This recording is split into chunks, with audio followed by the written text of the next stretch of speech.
할렐루야.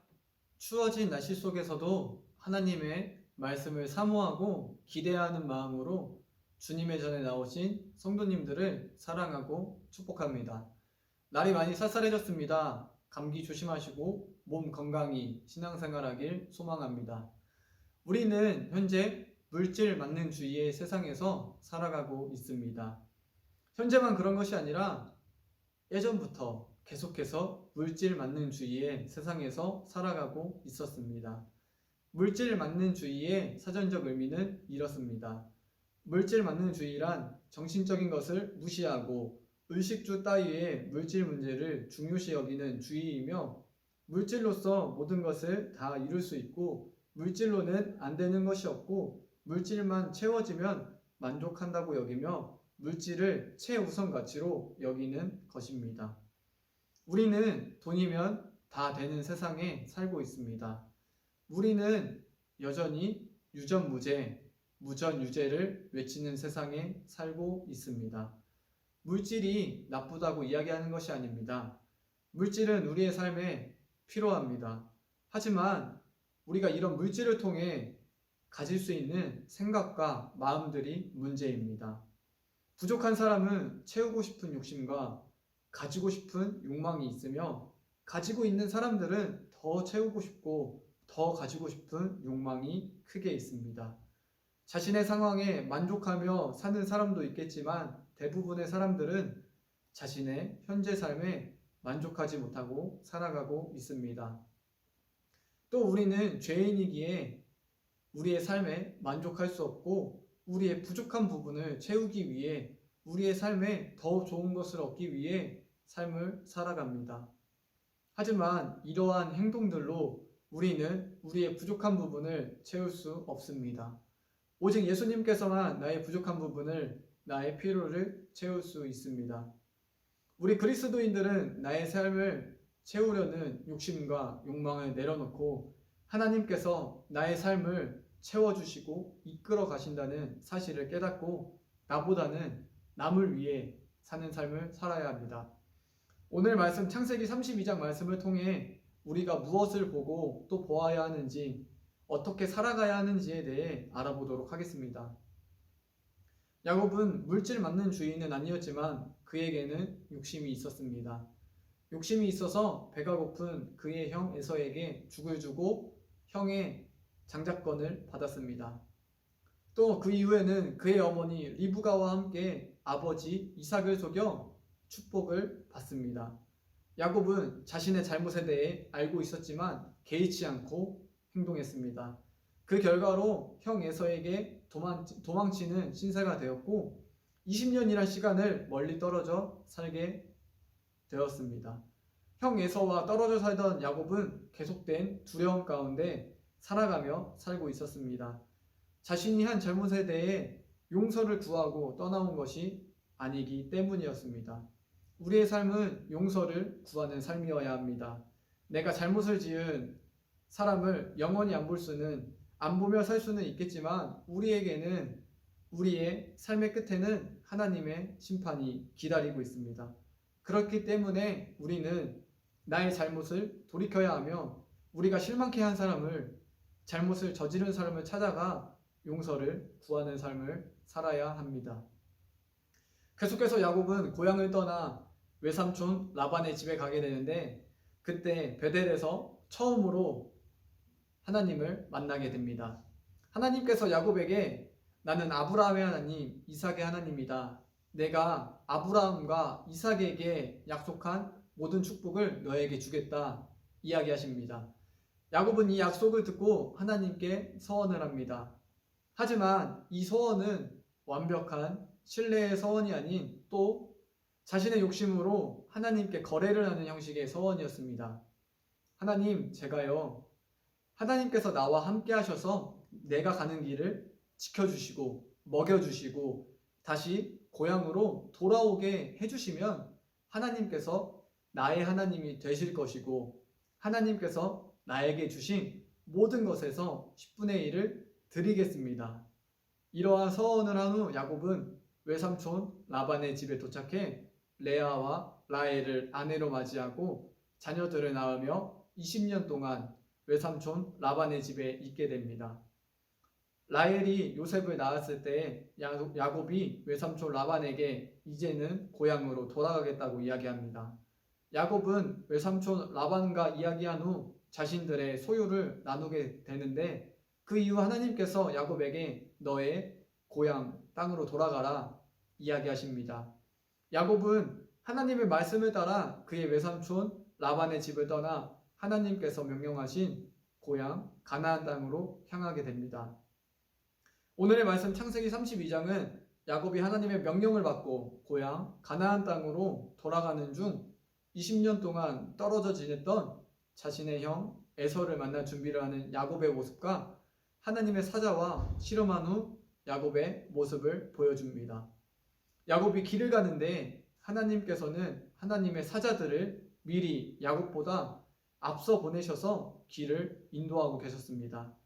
하지만 야곱은 하나님께서 자신보다 앞서 가신다는, 하나님께서 자신과 함께 하신다는 사실보다 사람의 두려움으로 인해 자신을 해칠 수 있는 형 에서를 더욱 신경 썼고 그를 위해 자신의 소유를 나눠 예물로 줄 준비를 합니다. 야곱은 종들을 미리 보내 형 에서에게 자신이 가고 있다는 사실을 이야기합니다. 형 에서에게 보낸 종들이 돌아온 후 형 에서가 400명을 거느리고 야곱 자신을 만나러 오고 있다는 이야기를 들은 야곱은 심히 두려워하고 답답해합니다. 그때 야곱은 하나님께 기도합니다. 내 할아버지 아브라함의 하나님, 내 아버지 이삭의 하나님, 하나님께서 내게 고향으로 돌아가라, 내가 내게 은혜를 베푸시겠다 이야기하셨습니다. 나의 형 에서가 나를 만나러 오고 있습니다. 형 에서가 나와 내 가족을 칠까? 지금 내가 너무나 두렵습니다. 하나님께서 반드시 나에게 은혜를 베푸셔서 나의 자손들을 바다에 셀 수 없는 모래와 같이 많게 하리라 하셨습니다. 하나님께 기도를 한 야곱은 또다시 형 에서를 위해 예물을 나눕니다. 사실 형 에서는 400명을 거느리고 있던 사람이었기에 이 예물은 필요 없었을 것입니다. 하지만 야곱은 자신의 두려움으로 인해 사람의 생각으로 예물을 준비했습니다.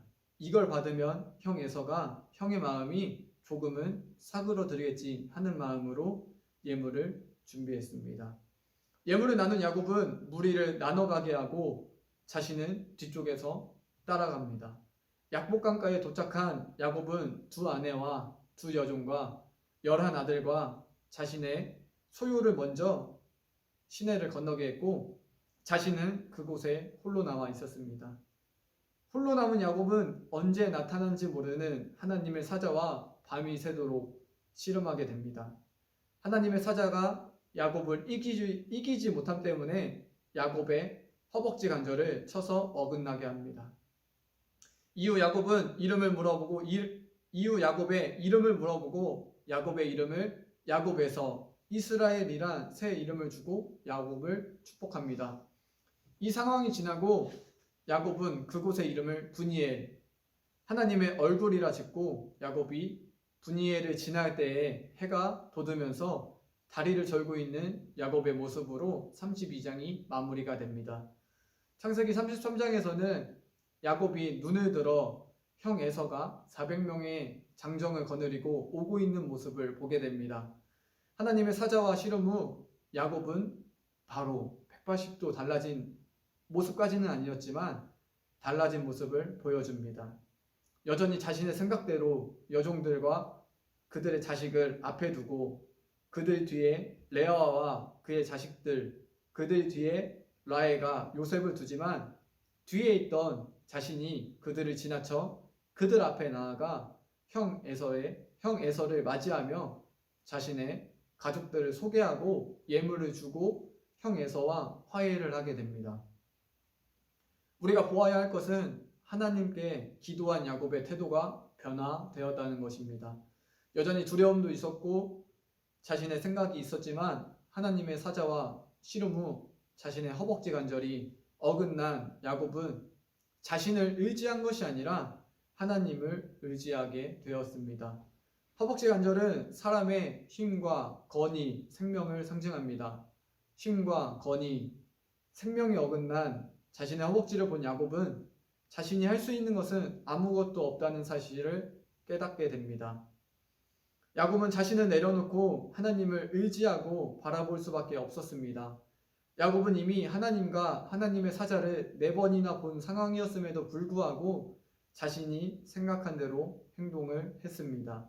그러나 하나님께 기도하고 자신의 힘과 건의와 생명을 상징하는 허벅지 관절이 어긋난 야곱은 변화된 모습을 보여줍니다.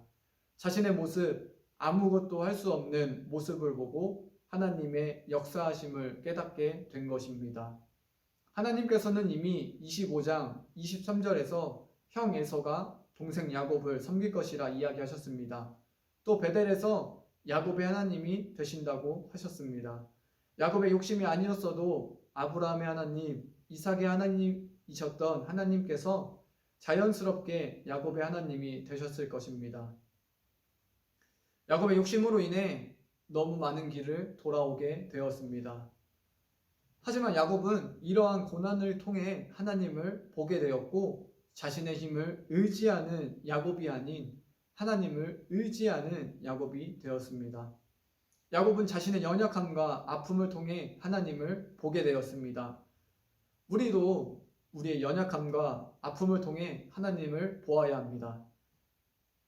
지치고 힘들고 쓰러질 때 언제나 우리에게 힘을 주시는 하나님을 바라보아야 합니다.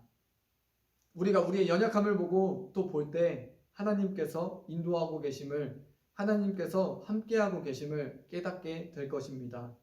우리가 정말 우리의 상황을 보고 우리의 연약함을 보고 우리의 모습을 보고 또 볼 때 하나님이 이끌어 가실 것입니다.